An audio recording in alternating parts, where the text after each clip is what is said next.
Olá pessoal, meu nome é Gabriel Ponce, eu sou professor da Unicamp e um dos organizadores da Olimpíada de Matemática da Unicamp. Nesse vídeo eu vou resolver com vocês a questão 5 do nível alfa do terceiro simulado da OMU deste ano. Bom, a questão 5 diz o seguinte: dado um número natural n, considere o conjunto S formado por todos os números naturais entre 1 e 2n, ou seja, S é o conjunto formado pelos números 1, 2, 3 até 2n. O conjunto S é dividido de forma aleatória em dois conjuntos A e B, cada um contendo n elementos de S. Denote A1, A2 até AN os n elementos de A e B1, B2 até Bn os n elementos de B, de forma que A1 é menor que A2 e assim por diante, até que seja menor que AN-1, menor que AN. E os elementos de B são colocados de forma que B1 é maior que B2 e assim por diante até maior que Bn-1 e maior que Bn. E o exercício nos pede para calcular o módulo de A1 menos B1 mais o módulo de A2 menos B2 mais e assim por diante até a última diferença de números, que é o módulo de AN e Bn, certo?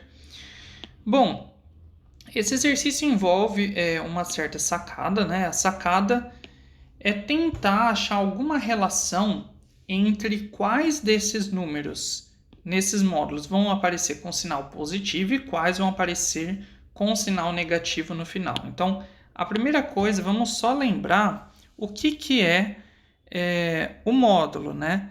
Então, o módulo, vamos só lembrar que o módulo de um número x, ele é o próprio x, se esse x for maior ou igual a zero, e ele é menos x, se esse x for menor que zero. Ou seja, cada um desses termos, né, o AI menos BI, esse módulo vai ser AI menos BI se o AI for maior ou igual a BI, porque AI significa que a diferença AI menos BI é maior ou igual a zero, e ele vai ser menos essa parte de dentro, que no caso seria BI menos AI, se o AI for menor do que o BI, tá? Então, cada um desses termos, né, cada um dos AIs e cada um dos BIs, ele vai aparecer na soma final com algum sinal, que pode ser mais ou menos, dependendo do valor dessas diferenças. E aí a sacada vai ser analisar quais dos valores do conjunto S aparecem com sinal positivo e quais aparecem com sinal negativo. Bom, então a primeira coisa que a gente vai fazer é o seguinte. Nós vamos olhar o valor do meio do conjunto S e a gente vai olhar quais valores acima desse valor estão no A e quais estão no B e como eles se relacionam. Ou seja, então primeiro vamos olhar para o conjunto A. Então considere o conjunto A. Bom, esse conjunto tem n elementos, certo? O que eu vou fazer é que eu vou considerar o primeiro elemento, que é maior ou igual ao número n. Lembrando que o conjunto S vai de 1 até 2n, então o número n ele está exatamente na metade do conjunto S. Então, considere o valor m de forma que o AM mais 1 ele é maior do que o N, mas o AM ainda é menor do que o N. Então, eu simplesmente estou considerando o M de forma que aconteça isso aqui. O N ele é menor do que o AM mais 1, que já era menor que a AM mais 2, e assim por diante, até o AN, e esse N é maior ou igual ao AM, e assim por diante, até o A1, certo? Então, eu tenho essa relação, essa sequência de inequações, e essa sequência está me dizendo que o conjunto A possui exatamente n menos m elementos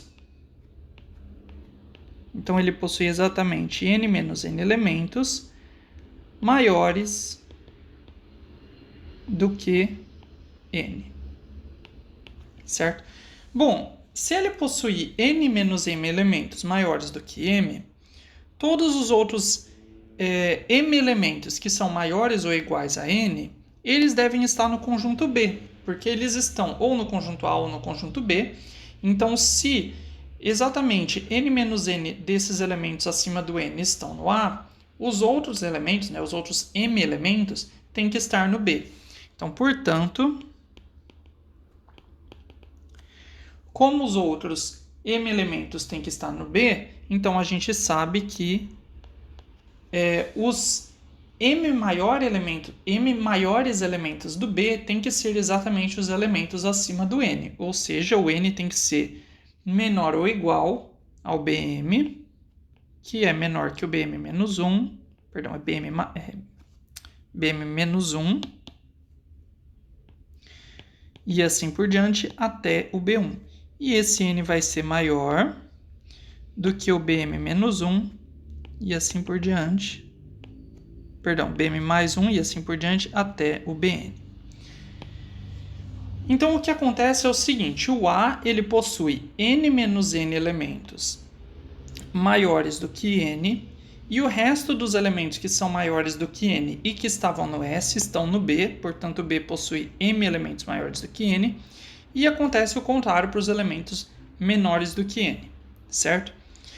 Bom, vamos ver então o que está acontecendo com os módulos agora, tá? Então, o que acontece com os módulos? Então, assim, se eu pegar, por exemplo, o módulo de um elemento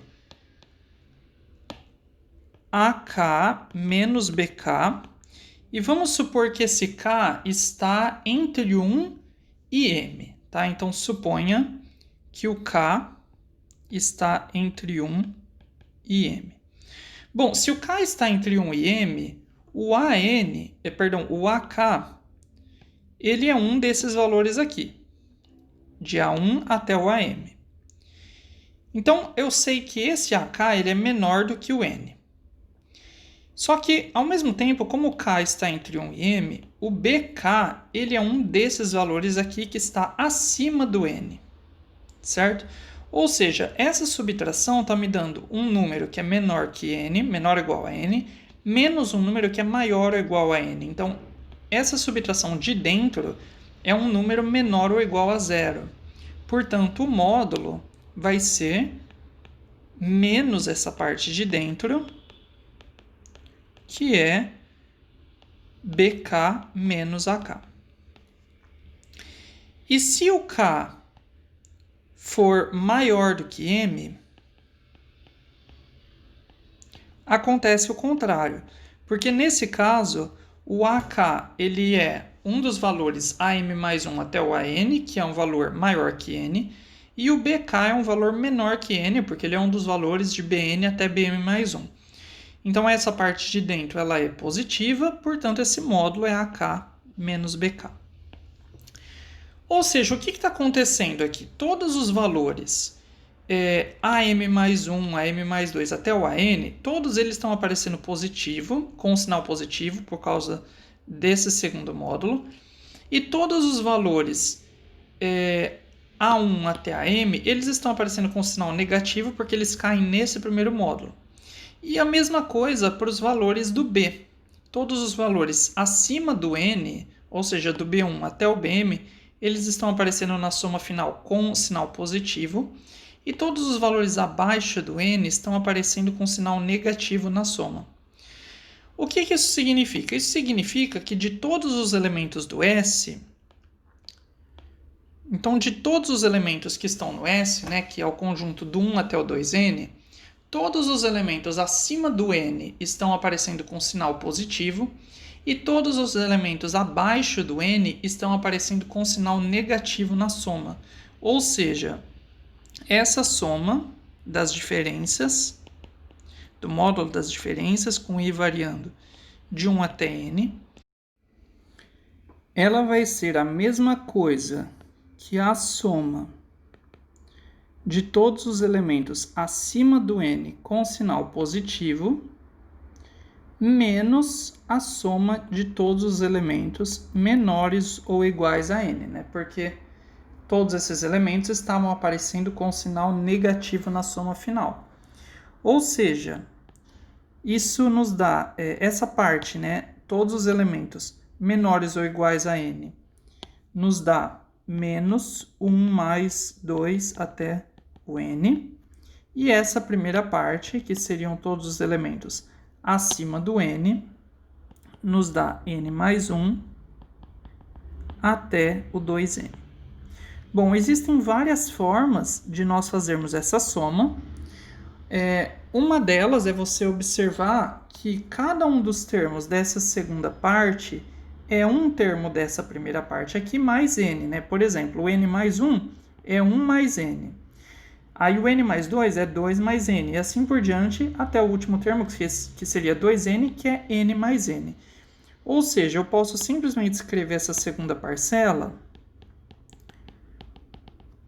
Então, essa segunda parcela pode ser escrita como 1 mais 2, e assim por diante, até o n, mais 1n para cada um desses números. Então, n, mais n, etc., até o último n, que dariam n's, certo? Bom, esses termos todos se cancelam, né? Esse daqui estão todos com sinais negativos e esse todos com sinais positivos. E são exatamente os mesmos termos, então eles estão se cancelando. Então, o resultado final é simplesmente a soma desses n números n aqui, que nos dá n ao quadrado, certo? Então, a conclusão é que, independente de como seja feita aquela divisão dos números entre os conjuntos A e B lá no início, a soma dessa diferença, a soma do módulo dessas diferenças de valores, né, colocados em ordem crescente em um conjunto, em ordem decrescente no outro, tem que ser igual ao n quadrado. Bom, pessoal, é isso. Espero que vocês tenham gostado, que vocês tenham conseguido fazer essa questão e achado ela interessante. E nós ficamos por aqui. Até a próxima.